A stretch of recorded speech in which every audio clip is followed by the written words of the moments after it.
নমস্কার বন্ধুরা, আমার চ্যানেলে অনেক অনেক স্বাগত। তো আমি আজ চলে এসেছি আপনাদের কাছে নতুন একটা রেসিপি নিয়ে। তো এটা দেখে আপনারা নিশ্চয়ই চিনতে পারছেন। তো আজকে আমি মানকচুর রসা বানাবো। তো এটা কিভাবে কাটতে হবে আপনাদেরকে একটু দেখিয়ে দেব। তো দেখুন কিভাবে কাটছে।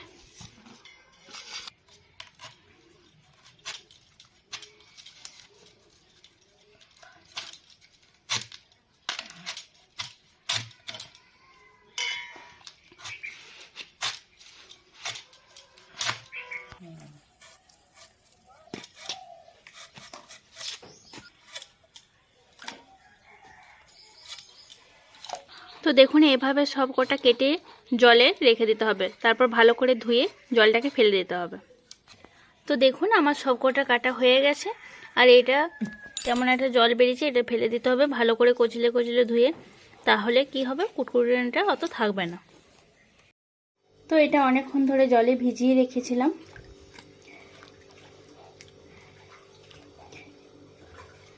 এটা এরপর ধুয়ে নেব, ভালো করে ধুয়ে তারপর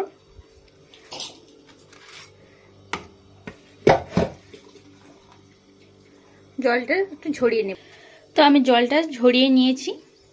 তো এরপর আমি এখানে একটা বসিয়ে দিয়েছি জামবাটির মতো। তো এটা জল গরম হয়ে এসেছে, আমি এখানে দিয়ে দেব।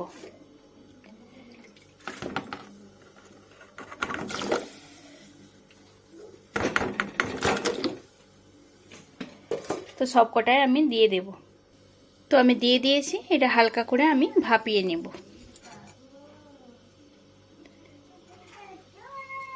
হালকা করে আমি ভাপিয়ে নেব।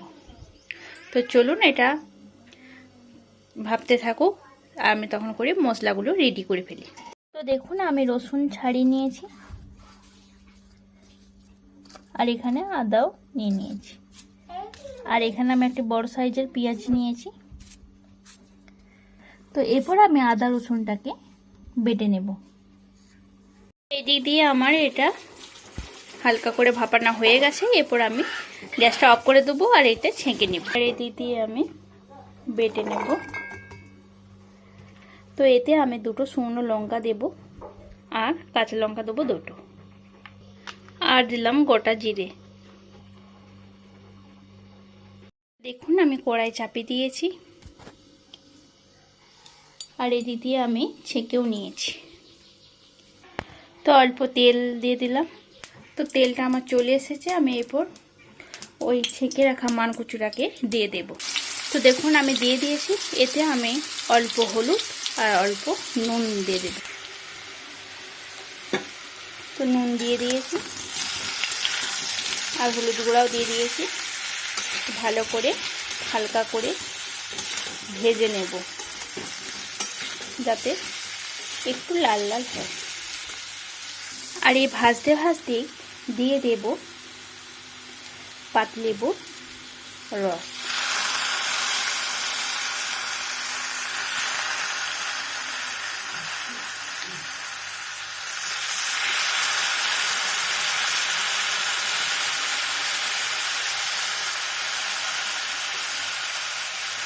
তো দিয়ে দিলাম, এরপর ভালো করে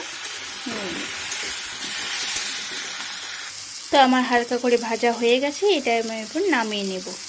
তো এটা একটু রিচ করেই হবে, তাই একটু তেল বেশিই দিলাম। তো দেখুন আমি তেল দিয়ে দিয়েছি।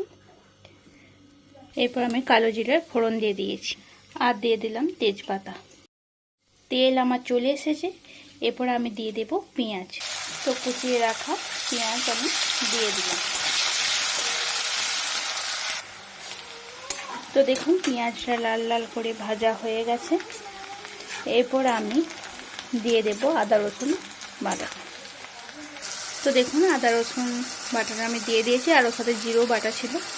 তো হলুদ গুঁড়া আর কাশ্মীরি লঙ্কার গুঁড়া 1 চামচ করে দিয়ে দিলাম।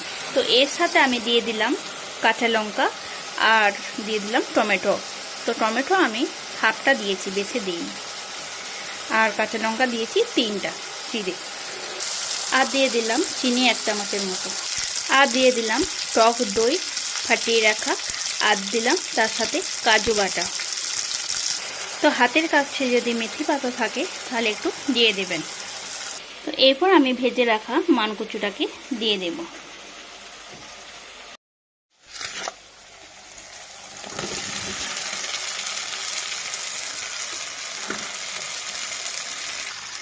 তো এইভাবে যদি মানকচু রান্না করা হয় তাহলে আর মাছ মাংস লাগবে না, একেবারে সব ভাত চচ্চর করে উঠে যাবে, তাই না? আর এটাকে মানকচু অনেকে বলে থাকে, আবার অনেকে মদন কচুও বলে থাকে। তো এটা আমার ভালো করে কষানো হয়ে গেছে। এরপর আমি এটাতে জল অ্যাড করব। তো জল অ্যাড করে দিয়েছি।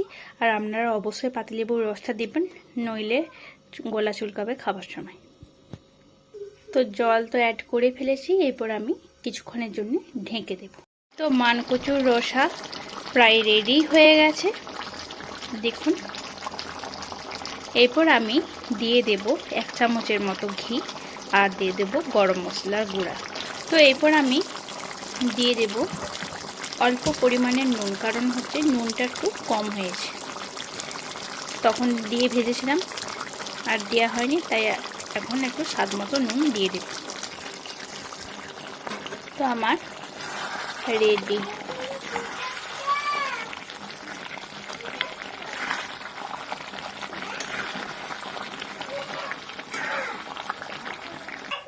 তো দেখুন আমার রেডি মানকচুর রসা। তো দেখুন একেবারে রেডি। তো আপনারা বাড়িতে অবশ্যই একবার করে দেখবেন আমার মতো করে। ভালো লাগলে অবশ্যই কমেন্টে জানাবেন, তার সাথে লাইক শেয়ার করতে ভুলবেন না। আর নতুন বন্ধুরা আপনাদের বলছি, যারা এখনও আমার চ্যানেলটিকে সাবস্ক্রাইব করেননি তারা প্লিজ সাবস্ক্রাইব করে নেবেন। আর যারা আমাকে ফেসবুকে ফলো করেননি এখনও, তারা প্লিজ ফলো করে নেবেন। তো চলুন, ভালো থাকবেন, সুস্থ থাকবেন। আমি আবার আসবো আপনাদের জন্য ভালো কোনো রেসিপি নিয়ে। তো আজকের মতো টাটা।